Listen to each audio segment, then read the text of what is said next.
Cerita dimulai saat Takumi Iruma, yang nggak sengaja dipanggil ke dunianya Dewi Nolin.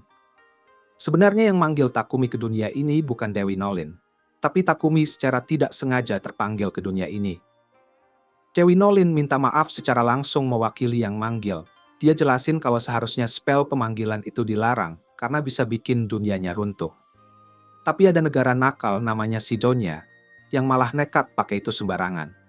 Walaupun udah usaha sekuat tenaga, Dewi Nolin cuma bisa selamatin Takumi sebelum yang manggil bisa dapetin dia. Lalu Takumi bilang, kirim aku balik aja. Tapi nggak bisa.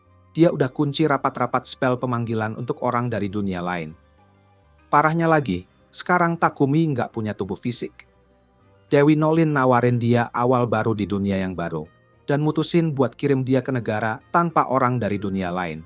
Sambil kasih berkah biar dia jadi super kuat. Si Dewi jelasin tentang sistem pekerjaan di dunia itu, dan Takumi, yang gak suka berantem, minta pekerjaan yang bukan petualang.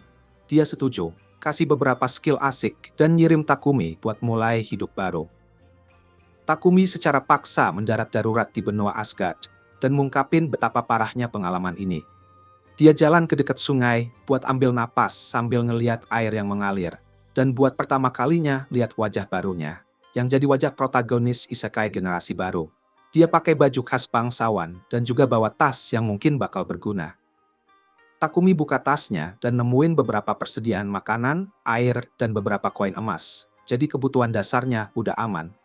Berkat Dewi Nolin, Takumi memutuskan untuk ngecek status buat lihat skill macam apa yang dia dapat dari Nolin sebelum dikirim ke sini. Di menu sistem, ada berkat yang dia terima dari Dewi Nolin di akhir daftar. Ini bikin Takumi khawatir, karena kalau orang-orang di dunia ini bisa lihat skill dan berkat orang lain, pasti bakal bikin orang penasaran kalau mereka tahu Takumi punya berkat dari Dewi. Jadi, dia mutusin buat nyembunyiin berkat itu dari tampilan publik, bareng dengan kotak itemnya, karena itu juga bisa dianggap item curang. Setelah itu beres, Takumi lalu fokus ngeliat skill aktifnya, di mana beberapa skill sihir level 1.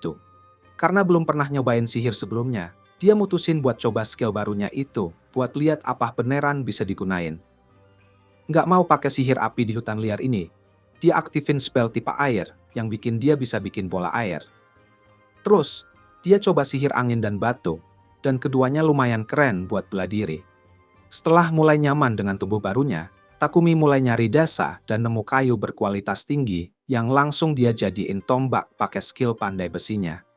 Lanjut pakai skill appraisalnya, dia ngumpulin berbagai jenis tanaman obat yang berguna buat keadaan darurat, dan simpennya di kotak item dimensi lain.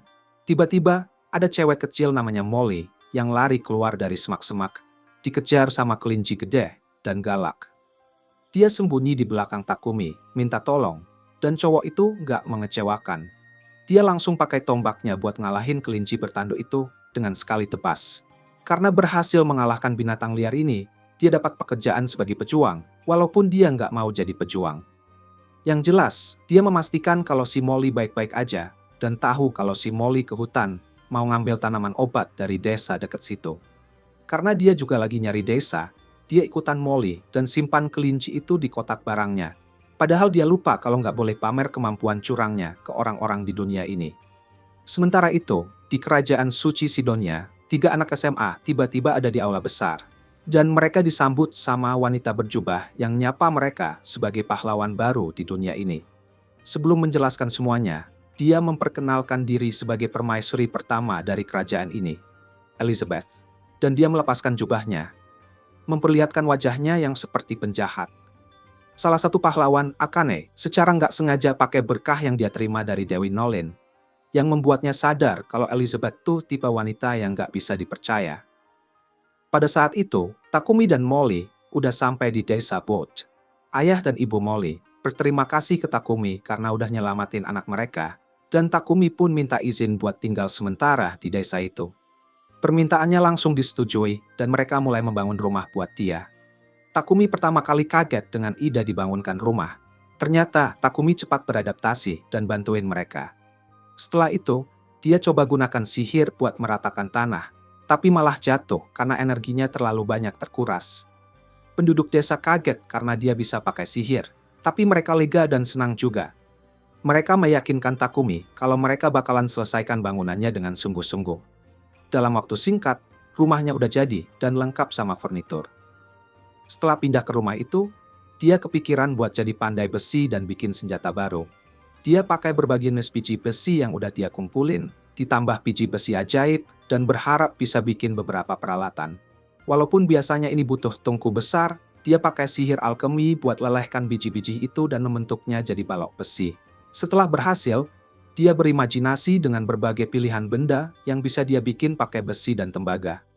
Nggak lama kemudian, Molly datang ngajak dia makan malam, tapi nemuin dia pingsan karena kelelahan di rumahnya. Dia udah pakai mananya terlalu banyak dan akhirnya pingsan. Untungnya, Molly nemuin dia tepat waktu buat minta bantuan. Pas itu juga, Martha marahin dia sementara Banga kasih dia ramuan penyembuhan biar dia bisa sembuh total. Dia sih cuek aja, terus lanjutin alkeminya, tapi kali ini dia diawasi ketat sama Martha dan Molly. Dengan skill alkeminya, dia bisa ngekstrak berbagai logam dan bikin berbagai peralatan buat penduduk desa. Dengan bantuan pandai besi, dia juga berhasil bikin tombak buat menjaga dirinya sendiri. Nggak lama setelah itu, Takumi ketemu Banga buat meminta ramuan. Dia bingung kenapa Takumi mau pakai ramuan kayak gitu.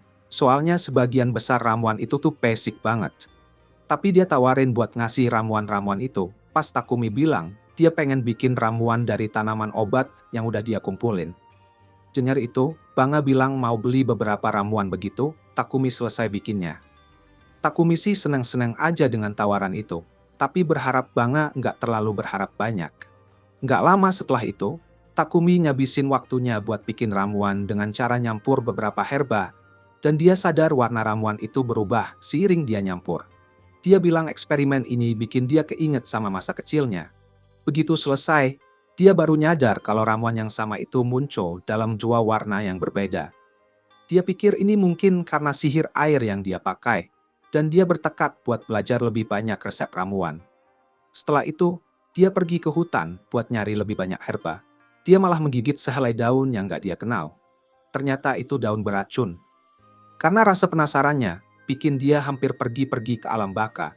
Lalu dia buru-buru pakai sihir buat nyembuhin dirinya sendiri. Baru aja dia selamat dari racun. Saat dia melihat ke belakang, dia langsung melihat babi berlapis baja dengan mata merah menyala, siap mau memangsa dia. Buat jaga diri, dia ngambil tombak yang ada di sebelahnya dan siap-siap buat bertarung. Pertama-tama, dia coba ambil pisau di tempat penyimpanannya dan lempar ke monster itu, tapi malah memantul di kulit tebal sang babi. Setelah itu, dia berusaha tusuk dahi monster itu dengan tombaknya, tapi babi hutan itu malah menghancurkan tombaknya jadi kepingan kecil. Sebelum monster itu bisa kasih serangan fatal, dia berhasil menghindari serangan itu. Dia coba pakai sihir pemotong angin dan bola batu, tapi nggak ada efek sama sekali ke monster itu. Sementara monster itu semakin mendekatinya, dia berusaha berpikir secepat mungkin buat nyari cara selanjutnya. Di saat itu, dia dengar suara dari semak-semak di belakangnya, dan berbalik untuk lihat ada laba-laba berbisa yang cedera. Awalnya, dia kira laba-laba itu mau menyerang dia, tapi dia sadar kalau laba-laba itu lagi kesakitan.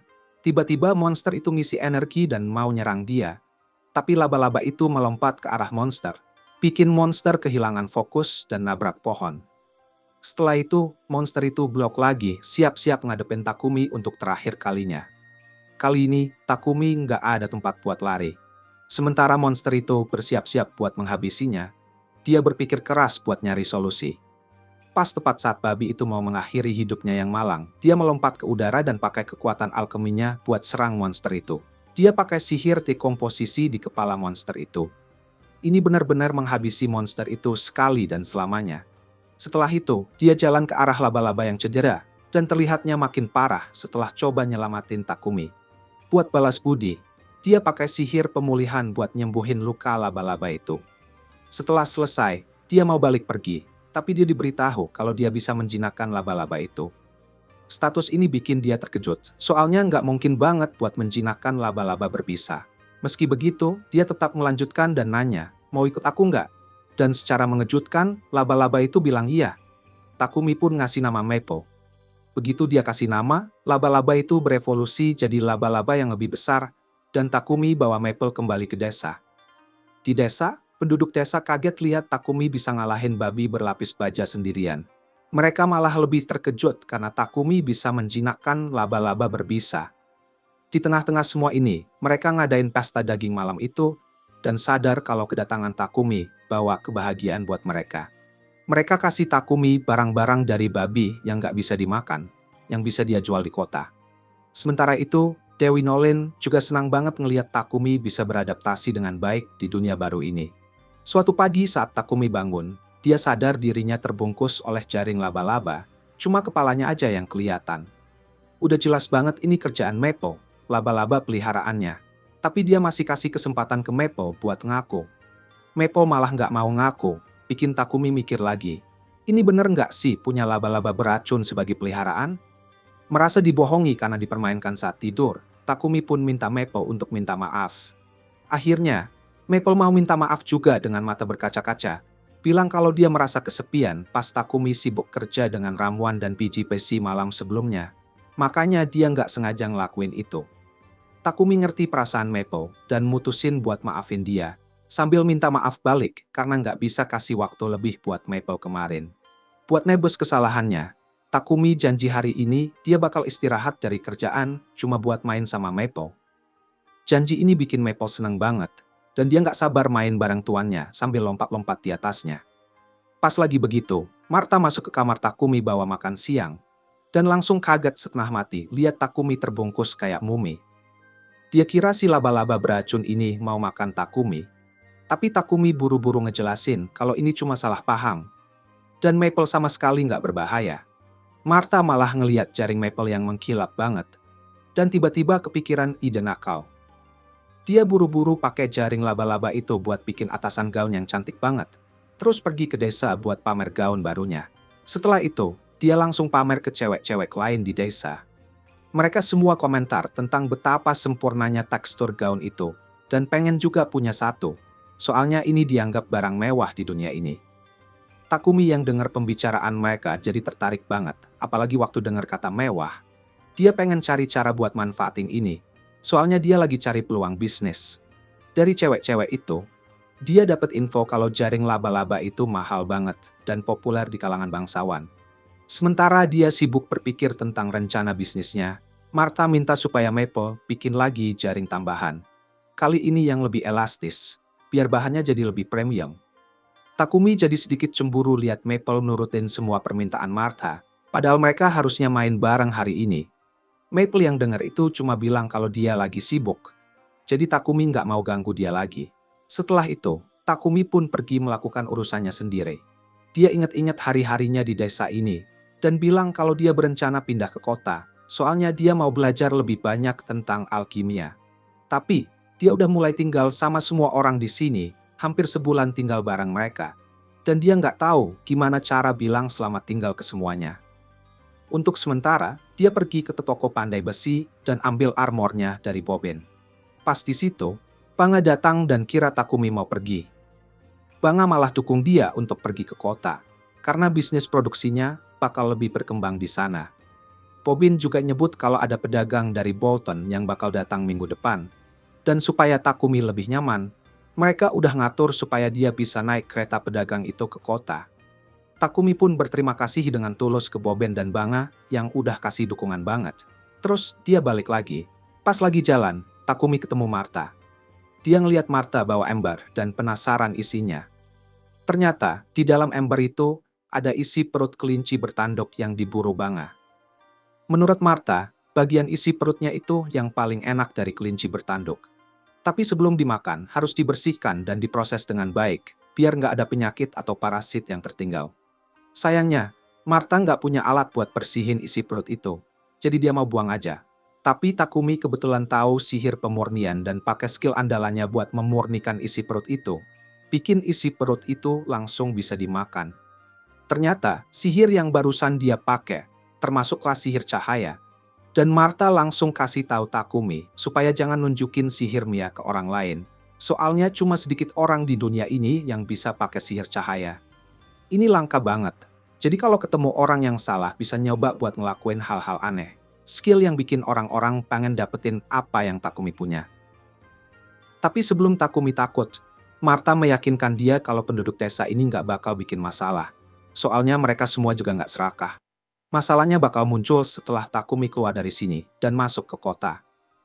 Takumi terima kasih sama Martha atas nasihatnya yang sangat berguna. Dan dia jadi super bersyukur sama desa ini, karena udah bantu dia tanpa syarat.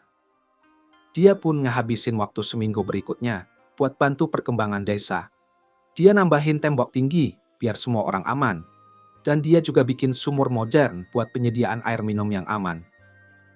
Pas hari dia mau pergi, ada pedagang bernama Papek yang datang ke desa dan langsung tertarik sama kualitas ramuan Takumi.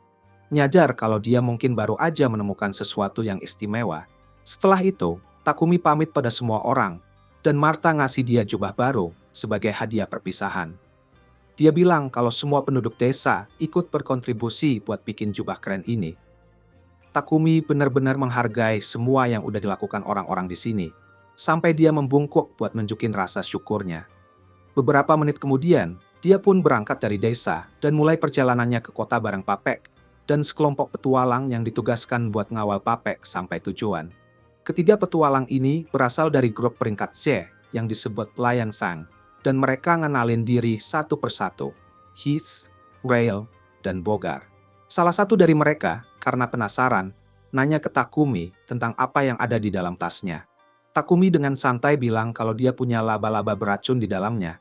Dan ini bikin Rail makin penasaran. Pas Rail terlalu dekat sama Maple, dia langsung disundul di wajah, bikin Heath sadar kalau dia harus tahu batasan. Sementara mereka berusaha berteman sama laba-laba berbahaya itu, Papek ngobrol sama Takumi tentang ramuan yang tadi, pengen beli beberapa dari dia. Tapi percakapan mereka terputus tiba-tiba, karena Tuan Papek harus berhentiin keretanya. Begitu lihat keluar, mereka sadar kalau mereka dikelilingi sama goblin. Rail, Heath, dan Bogar langsung turun dari kereta buat ngelakuin tugas jaganya. Sebelum mereka nyerang goblin-goblin yang mereka lihat, mereka sadar ada goblin lain yang ngumpet di semak-semak. Jadi mereka bikin rencana buat ngatasin mereka. Saat mereka berhadapan dengan goblin, Papek hampir ngompol saking takutnya. Sementara itu, yang lain udah mulai lawan goblin dan menghancurkan semuanya tanpa ampun.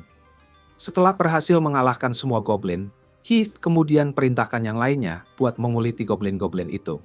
Setelah ngalahin goblin-goblin itu, mereka langsung ambil batu sihirnya. Begitu semuanya kelar, perjalanan mereka ke Bolton dilanjut tanpa ada serangan lagi. Beberapa hari kemudian mereka tiba di Bolton. Ini adalah kota pertama yang dikunjungi Takumi di dunia baru ini. Sesampainya di kota, dia langsung menuju Guild Petualang bareng Heath, Rail, dan Bogar yang baru aja selesai tugas ngawal. Karena penting untuk daftar di guild sebelum bisa tinggal di kota, Takumi mutusin buat ngelakuin itu. Dia juga mau registrasi Maple sebagai peliharaannya. Saat dia mendekati resepsionis, Hans, dia dikasih tahu kalau tidak ada kelompok alkimia di kota ini. Tapi, Hans juga bilang kalau alkemis bisa daftar di Guild Petualang, supaya bisa pakai kartu guild sebagai identitas. Dengar ini, Takumi jadi terbuka sama ide itu. Takumi dapat kartu guild petualang peringkat rendah dan langsung ambil kesempatan buat daftar Maple. Pas Hans ngeliat Maple, dia sangat terkejut.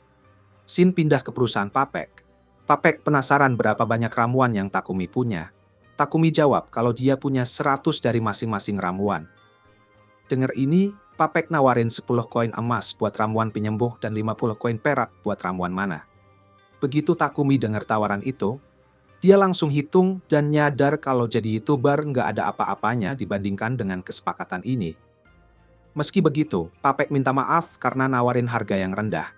Ini bikin Takumi curiga tentang siapa sebenarnya Papek dan kenapa dia begitu baik sama dia. Pas dia lagi membayangkan kehidupan sebagai alkemis, Papek nawarin solusi buat masalah yang ada. Papek nawarin Takumi tempat tinggal karena dia bakal lebih banyak produksi ramuan dari sekarang.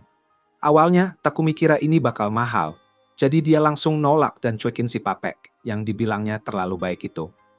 Papek kemudian manggil pelayannya, Thomas, untuk bawa Takumi ke rumah barunya yang ada bengkel produksinya. Begitu sampai di rumah, Takumi kaget lihat itu mansion. Dia ngerasa lega setelah tahu kalau sewa rumah itu cuma 1 koin emas dan 50 koin perak per bulan. Ini jauh harga yang cocok buat dia. Meskipun masih ragu, dia sempat mikir kalau rumah itu mungkin berhantu, tapi Thomas meyakinkan kalau itu enggak. Akhirnya, Dia terima tawaran itu. Hari itu juga, mereka berdua balik ke kantor Papek. Dan Thomas bilang ke Takumi kalau dia bisa pindah ke rumah barunya besok. Di perjalanan, Takumi ngerasain bau nggak enak dari suatu tempat. Akhirnya ngungkapin kalau dia udah ngerasain bau busuk ini sejak dia masuk kota. Pas itu juga, Thomas nyebutin kalau ini bau saluran pembuangan di bawah kota. Dia bilang kalau cuma bangsawan yang bisa bayar buat mengolah limbah mereka. Sementara orang lain yang penghasilannya di bawah upah minimum nggak bisa. Dengar ini, Takumi jadi merasa kasihan.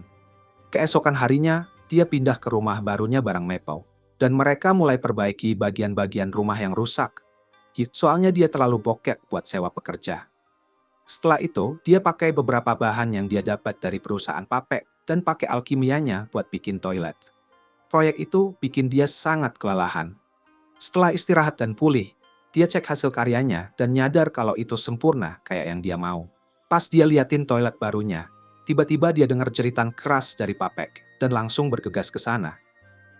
Dia nemuin Papek terjebak di jaring Maple. Dia marahin peliharaannya karena udah bertindak seenaknya, tapi anehnya, Papek malah ngerasa nyaman di dalam jaring itu. Kalau aku jadi Takumi, udah keburu pengen tabok kepalanya yang bodoh. Gak lama setelah itu, Takumi minta maaf ke Papek, bareng Maple, dan Papek meyakinkan mereka kalau semuanya baik-baik aja. Setelah itu, dia minta izin buat ke toilet. Cuma beberapa saat setelah masuk, dia keluar teriak-teriak lagi. Kali ini, dia kaget lihat toilet yang gak dikenal. Karena itu, Takumi jelasin dengan sabar ke Papek, yang wajahnya jelek, ngasih tahu apa itu toilet. Dia juga bilang kalau dia udah pasang alat sihir di toilet itu, yang bikin Papek mulai nyadari kalau Takumi bisa pakai sihir cahaya. Meskipun ini seharusnya rahasia, dia akhirnya ketahuan. Papek tetap cuek, nanya apakah Takumi bisa bikin 100 toilet, dan meskipun angka itu kedengeran gila, Takumi perlahan mengakui kalau itu mungkin bisa dilakukan. Tapi karena mustahil buat dia ngerjain ini sendirian, Papek ngusulin agar Takumi ambil pekerja, agar lebih banyak buat ngebantu. Untuk mempermudah, Papek saranin supaya dia ambil budak kontrak, yang bisa jaga rahasia sihirnya, dan ngerjain semua yang dia mau. Dia berusaha bikin Takumi ngerti betapa berbahayanya jika orang-orang tahu kalau dia punya bakat sihir cahaya. Itu berarti dia bisa diculik oleh gereja, dan dipaksa cuma bikin sihir penyembuh. Dengar ini, Takumi jadi risau soal kemungkinan bikin toilet, soalnya itu bisa langsung ngarah ke terbongkarnya kemampuan dia. Tapi, Papek meyakinkan Takumi kalau dia bakal nemuin cara supaya ini semua nggak ketahuan orang lain. Sementara mereka ngobrol, tiba-tiba ada cahaya berkilau dari kartu guildnya yang ngasih tahu kalau dia harus ngambil misi sederhana dalam sebulan atau kehilangan keanggotaan guildnya. Dengan itu, dia sadar betapa pentingnya cari bantuan pekerja, dan akhirnya dia terima tawaran Papek untuk dapat budak. Mereka berdua pun pergi ke perusahaan Mulan buat cari budak yang cocok. Setibanya di sana, Takumi mulai jalan-jalan dan masuk ke sebuah taman ngeliat seorang gadis elf yang cantik. Tapi elf itu malah mengusirnya. Cewek elf ini nggak tahu gimana caranya Takumi bisa masuk ke sini. Tapi dia teguh banget kalau tempat ini bukan buat anak-anak. Jadi dia maksa Takumi buat balik sekarang juga. Aku nggak tahu deh Takumi dengerin nggak apa yang si elf bilang. Soalnya dia kayak terhipnotis sama kecantikannya. Tapi ya udah, Takumi dan Papek akhirnya ketemu sama pemilik perusahaan dagang, Mulan. Papek jelasin alasan mereka datang ke sini. Bilang ke Mulan kalau anak kecil di sampingnya ini, Takumi, lagi nyari budak kontrak. Papek juga bilang kalau Takumi sebenarnya agak ragu buat bikin kontrak budak, soalnya dia nggak pernah ngelakuin atau lihat hal kayak gitu di tempat asalnya. Lalu Mulan meyakinkan Takumi kalau semuanya bakal baik-baik aja, karena si budak bakal terikat sama kontrak buat ngelayanin tuannya. Tapi, menurut dia, di kerajaan Barkula, hak-hak budak udah dilindungi loh. Contohnya, pemilik harus janji buat kasih budaknya makanan, pakaian, dan tempat tinggal, dan gak boleh perlakukan mereka kayak binatang. Ada banyak aturan yang harus diikuti, misalnya, baik majikan maupun budak dilarang bikin satu sama lain dalam bahaya yang bisa membahayakan nyawa. Majikan juga nggak boleh maksa budak ngelakuin hal yang nggak tertulis dalam kontrak. Dan masih banyak aturan lainnya tergantung kesepakatan. Selain itu, ada berbagai jenis kontrak budak yang bisa dipilih. Papek saranin Takumi buat milih kontrak budak perang, karena itu bisa bantu dia banget buat menyembunyikan kekuatannya dalam jangka panjang.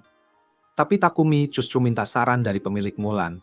Dia jelasin kalau dia sibuk banget sebagai produser. Dia pengen seseorang yang bisa ngatur rumah besar, tempat dia tinggal sekarang. Dan dia juga butuh seseorang yang bisa bantu ngurus semua pekerjaan rumah. Selain itu, dia punya keterampilan yang bisa bikin dia jadi target empuk buat orang-orang jahat. Jadi dia pengen seseorang yang kuat buat melindunginya.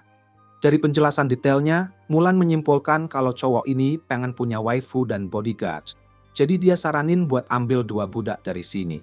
Dia bawa Maria ke Takumi. Dan bilang kalau Maria ini nggak punya keluarga dan diculik sama bandit waktu masih kecil. Maria itu terampil banget dalam membaca dan menulis. Dan dia bisa ngurus pekerjaan rumah umum. Jadi Mulan yakin dia adalah kandidat yang sempurna buat jadi manajer rumah besar Takumi. Takumi langsung terpesona. Begitu merasa bagus kalau punya cewek cantik di rumah, Takumi jadi malu dan wajahnya merah. Sambil cerita ke Maria tentang rumah besarnya. Dia minta Maria konfirmasi kalau dia nggak akan masalah dengan ngurus semua itu. Karena ngurus rumah besar kayak gitu, emang nggak gampang. Takumi juga tiba-tiba bilang betapa imutnya Maria, yang bikin dia bingung. Karena dia pikir cewek seimut itu pasti punya banyak yang naksir. Maria langsung kaget dengan pujian ini. Tapi dia jawab ke Takumi dengan jujur.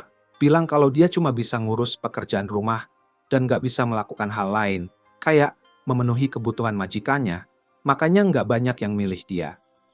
Takumi yang emang nggak ada niat untuk kayak gitu, setuju untuk bikin kontrak dengan Maria, dan bilang ke Mulan untuk tunjukin kandidat lain yang bisa jadi bodyguard-nya. Sayangnya, Mulan bilang kalau mereka lagi nggak punya budak perang. Tapi Maria nambahin kalau mereka punya Sofia yang bisa jadi budak perang. Mulan gak suka dengar itu, dan langsung marahin Maria karena ngomong sembarangan, sambil menyuruhnya kembali ke kamarnya. Dia langsung pergi ke kamarnya dan siap-siap bawa barang-barangnya. Begitu Maria pergi, Takumi tanya sama Tante Mulan tentang Sofia, tapi dia menolak buat ngomong tentang dia, cuma bilang kalau Sofia punya masalah dan belum siap buat kontrak. Tapi, skill intuisi Takumi bilang dia merasa Sofia adalah pilihan yang tepat buat jadi bodyguard-nya. Jadi dia minta ke Miss Mulan buat setidaknya ngobrol sama dia. Akhirnya, dengan enggan, Miss Mulan bawa dia ke kamar Sofia. Dan Takumi baru sadar kalau dia adalah elf yang ketemu sebelumnya di taman. Dan mungkin dia adalah seorang putri. Karena ya, itu klise banget. Miss Mulan jelasin cerita hidup Sofia. Bilang kalau dia diculik 50 tahun yang lalu dari kerajaannya waktu perang. Dan semenjak itu, dia habisin hidupnya di sini. Dia belum pernah bisa bikin kontrak dengan siapapun karena ada bekas luka di telinga kiri dia, yang orang-orang di dunia ini anggap sebagai hal yang sangat nggak menarik. Ditambah lagi, tangan kanan dan kaki kirinya juga nggak bisa bergerak dengan baik. Tapi ada lebih banyak lagi. Sihir elemen dan sihir unik yang dimiliki ras elf telah disegel, yang bikin dia dianggap sebagai budak perang yang nggak berguna. Meskipun udah dengar semua ini, insting Takumi tetap bilang bahwa Sofia adalah pilihan yang tepat. Jadi dia minta Miss Mulan supaya dia bisa ngobrol sama Sofia. Begitu Miss Mulan pergi dari ruangan, Sofia langsung bilang ke Takumi buat nggak buang-buang waktu sama dia. Karena dia nggak akan berguna buatnya. Tapi Takumi percaya sebaliknya dan tiba-tiba pegang wajah Sofia buat ngecek statusnya. Setelah tahu kalau dia adalah sosok yang luar biasa dengan stat yang super kuat, dia baru sadar kalau dia hanya perlu menemukan cara untuk menghilangkan kutukannya. Dan dia berpikir kalau bisa menyembuhkan semua masalah di anggota tubuhnya, Sofia bakal jadi super kuat lagi. Bagi Takumi, itu kelihatannya investasi yang sangat bagus. Jadi dia memutuskan untuk bikin kontrak dengan Sofia. Dia janji sama Sofia bakal bantu dia dengan masalah-masalahnya, yang bikin Mulan ketawa, karena dia nggak pernah lihat orang tertarik sama budak bermasalah kayak gini. Tapi, dari apa yang dia lihat, Mulan yakin kalau Takumi adalah orang yang baik. Dia percayakan Sofia ke Takumi dan siapin semua dokumen resmi buat kontrak mereka. Maria datang ke ruangan itu, bilang betapa senangnya dia melihat Takumi bawa Sofia bersama mereka. Tandanya dia teman baik sama Sofia. Tanpa berlama-lama, Miss Mulan melafalkan mantra, resmi bikin Maria dan Sofia berkontrak jadi budak Takumi. Mulan senang banget karena kedua gadis itu udah dapat majikan yang baik dan gak bakal memanfaatkan mereka. Takumi bawa Maria sama Sofia ke rumah besarnya, dan pas dia sampai, dia langsung disambut dengan pelukan erat dari laba-laba peliharaannya, Maple, yang udah kangen banget sama dia. Melihat laba-laba pembunuh jadi hewan peliharaan majikannya, kedua gadis itu langsung sadar betapa berbahayanya perjalanan ini. Tapi ya udah, Takumi nunjukin mereka sekeliling rumahnya dan kasih masing-masing dari mereka kamar pribadi. Di rumah besarnya memang banyak kamar, meskipun mereka udah agak ragu buat nerima tawaran ini, karena semua ini kelihatannya terlalu mewah buat mereka. Takumi juga bilang ada bak besar yang bisa mereka pakai, yang dilengkapi alat sihir supaya selalu bersih. Dia saranin supaya kedua gadis itu rapihkan barang bawaannya dan pakai bak itu buat nyegerin diri. Sementara Sofia dan Maria lagi mandi, Maria tiba-tiba ngungkapin rasa terkejutnya kenapa majikan lama mereka, Mulan, bisa setuju ngizinin dia pergi dengan begitu mudah. Dia cerita kalau Mulan gak pernah mau lepasin Sofia, seberapa banyak pun tawaran yang dia dapat. Fakta bahwa Takumi bisa ngelakuin ini bikin dia senang. Di sisi lain, Sofia curiga sama kenyataan bahwa Takumi gak banyak ngasih detail tentang siapa dirinya di formulir yang dia isi. Dia penasaran apakah dia nyembunyiin identitasnya karena alasan baik atau buruk, dan pengen tahu apa niat sebenarnya ke mereka. Dia berpikir mungkin dia bakal pakai mereka buat sesi latihan. Gimana menurutmu guys? Begitu keduanya selesai mandi, Takumi siapin makan malam buat mereka.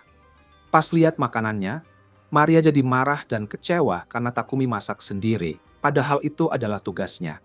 Ini bikin dia merasa nggak berguna dan kurang berharga. Buat menenangkan perasaannya yang aneh, Takumi janji bakal ngasih izin ke Maria buat masak mulai besok. Tapi Maria menawarkan diri untuk mulai bersih-bersih setelah mereka selesai makan malam itu, supaya dia bisa merasa lebih baik sebagai pelayan. Takumi setuju dengan syarat itu dan minta supaya mereka duduk sama dia untuk makan.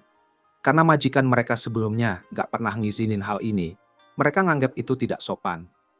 Namun, Takumi meyakinkan mereka bahwa itu gak masalah dan minta supaya mereka makan bersama. Setelah itu, dia pergi ke perusahaan Papek buat ambil barang yang dia minta diambilkan. Setelah keluar dari sana, dia nemuin sebuah gereja dan kaget karena belum pernah lihat sebelumnya. Dia masuk dan menemukan patung megah Nona Nolin di dalam. Tanpa ragu, dia langsung berlutut buat berdoa kepadanya. Setelah mengucapkan terima kasih atas berkah yang diberikannya, dia ingat bahwa orang-orang di Sidonia selalu membicarakan buruk tentang Nona Nolin dan bertanya-tanya kenapa mereka melakukan itu. Saat itu, Nona Nolin menyapa untuk menjawab pertanyaan Takumi. Takumi kaget tiba-tiba ada Nona Nolin di hadapannya. Dia mulai tersipu dan berperilaku seperti gadis kecil yang polos. Meskipun sikapnya kekanak-kanakan, Nona Nolin tetap melanjutkan dan bilang kalau dia nggak ada hubungannya sama gereja di Sidonia. Dia juga kasih tahu Takumi tentang adanya dua agama di dunia ini, dengan dua gereja. Gereja pertama disebut gereja penyembah Nona Nolin, sedangkan yang kedua, gereja cahaya dewa yang menyembah Tuhan yang tidak dikenal. Sidonia secara paksa membuat orang-orang percaya pada Tuhan dari gereja cahaya dewa, sambil mengabaikan Nona Nolin.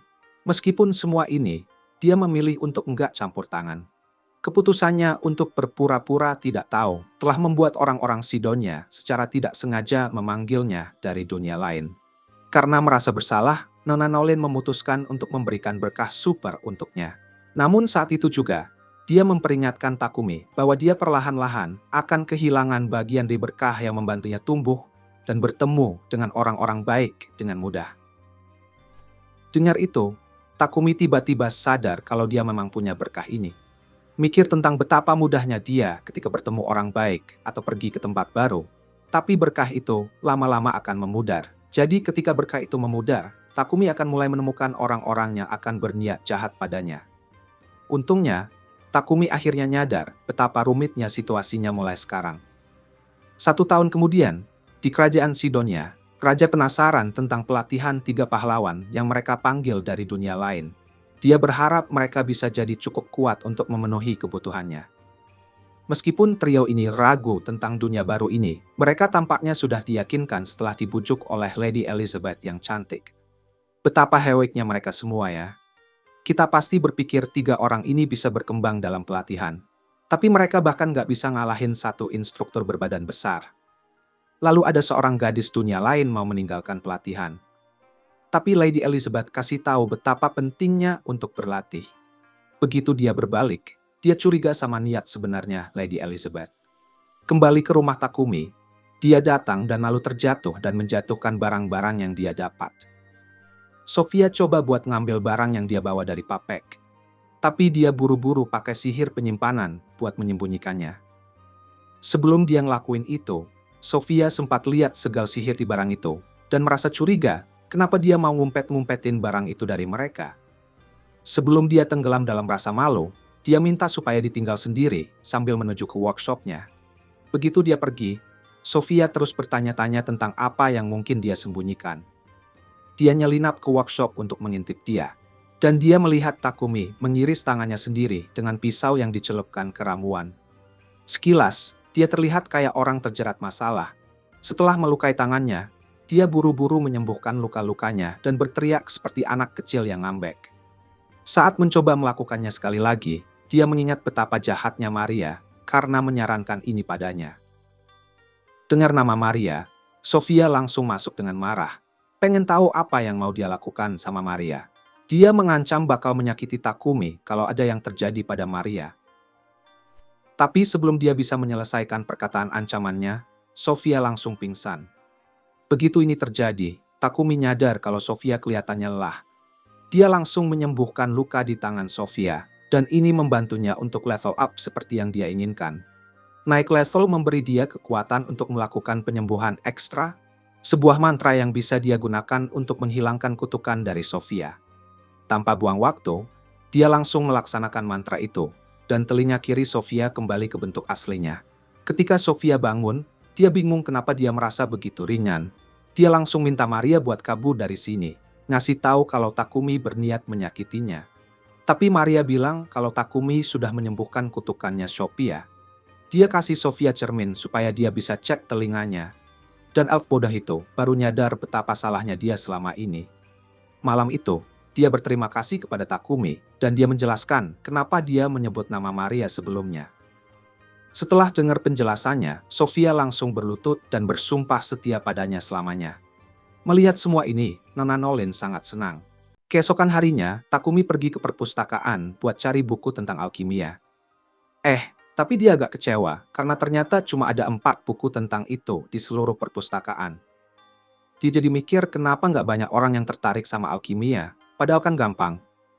Tiba-tiba dia sadar kalau buku-bukunya ditulis dalam bahasa kuno. Dan cuma dia yang bisa ngerti gara-gara anugerah dari Dewi. Abis itu, dia pulang dan mulai kerja bikin dan kemas toilet buat pedagang Papek. Nggak lama, dia berhasil bikin 100 buah. Lalu mutusin buat istirahat panjang dari produksi massal apapun dulu. Maria nanya rencana dia selanjutnya. Dan dia bilang mau jalan-jalan petualangan kecil keliling dunia. Katanya Sofia bakal jadi pengawalnya, dan Maria sebaiknya tinggal buat jaga rumah. Tapi Maria juga pengen ikut petualangan.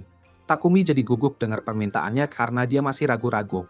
Membawa orang yang nggak bisa bertarung ke tempat yang nggak dikenal. Dan dia juga butuh seseorang buat jagain rumahnya. Maria mulai nangis. Bilang kalau ditinggal sendirian buat jaga rumah tanpa Takumi, Sofia, atau bahkan Maple. Rasanya kayak toilet di tengah gurun yang panas banget. Takumi heran kenapa si rambut merah ini harus mikir kayak contohnya aneh banget. Tapi dia masih ngerasa nggak yakin buat bawa Maria bareng. Maria mendekat dan ngasih tatapan anjing kecil yang bikin hati meleleh.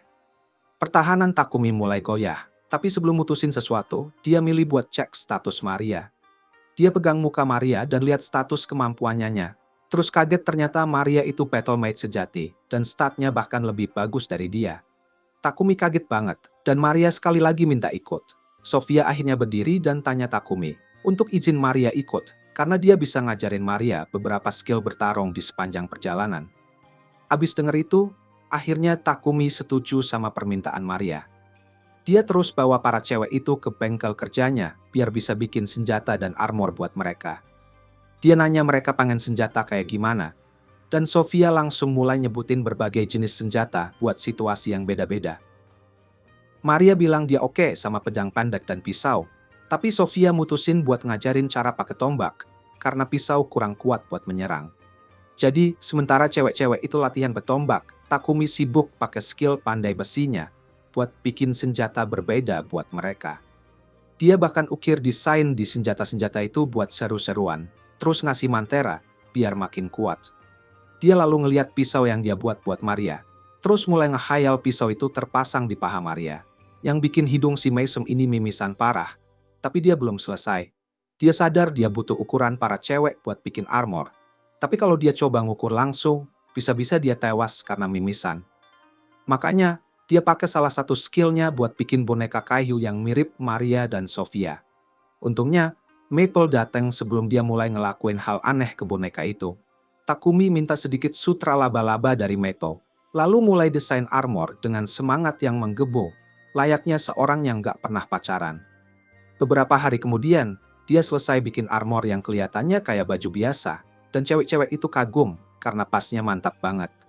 Sofia nanya gimana Takumi bisa tahu ukuran mereka seakurat itu, dan dia buru-buru menahan Maple sebelum bisa ngungkap rahasia kotornya. Dia minta mereka cek senjata dulu, lalu ngasih cincin sihir dari Mithril yang bakal ngebantu mereka nge-cast spell lebih cepat. Setelah itu, mereka bertiga ke guild petualang, supaya Maria dan Sofia bisa daftar jadi petualang. Setelah selesai, Takumi juga registrasi mereka bertiga sebagai satu party. Resepsionisnya kemudian ngasih tahu kalau hampir sebulan Takumi harus ambil quest wajib biar lisensi petualangnya tetap aktif. Dan Takumi bilang memang dia ke situ buat itu. Dia menuju papan quest buat ambil quest yang gampang. Tiba-tiba nongol segerombolan orang gendut jelek yang mengesalkan. Mereka mulai ngomong sama cewek-cewek itu supaya gabung ke party mereka karena katanya mereka bisa ngebimbing lebih baik daripada si Takumi. Takumi nggak bisa terima itu. Dan dia maju buat hadapin si kuda Nil berbentuk manusia. Meski di dalam hati dia ketakutan, dia nggak bisa biarin orang ngatain temannya kayak gitu. Dia bilang ke si kuda Nil, kalau dilihat dari ukurannya, seharusnya ibunya tuh berat banget, sampai Superman pun nggak bisa ngangkat. Ini bikin si gendut marah dan kemudian ngegebuk Takumi. Tapi Takumi udah pakai sihir buat menghentikannya, untuk mengubah tubuhnya jadi logam. Akibatnya, si kuda Nil malah patah tangannya. Dan pas teman-temannya mau menyerang Takumi, ketua guild datang dan teriak nyuruh mereka berhenti. Dia lihat lengan kuda Nil yang patah dan nanya ke Takumi apakah dia yang melakukannya. Maria coba bela Takumi, tapi ketua guild nggak percaya. Untungnya, resepsionis datang dan ngejelasin kejadian sebenarnya kepada si Plontos. Ketua guild, Perek, nyuruh geng pecundang itu pergi dan kemudian memanggil party Takumi ke kantornya. Dia nuntut Takumi untuk jelasin apa yang dia lakukan ke si kuda Nil. Dan awalnya Takumi agak ragu. Tapi waktu resepsionis bilang dia lihat jejak mana yang samar, Takumi sadar dia nggak bisa terus menyembunyikannya. Dia jelasin kalau dia cuma gunakan sepotong arang, mengubahnya jadi berlian, dan kemudian melapisi tubuhnya sebelum dipukul. Ketua guild kini paham kalau Takumi adalah seorang alkemis. Dan kemudian resepsionis bilang karena dia punya cewek-cewek cantik di timnya, bakal banyak orang yang suka usil sama Takumi.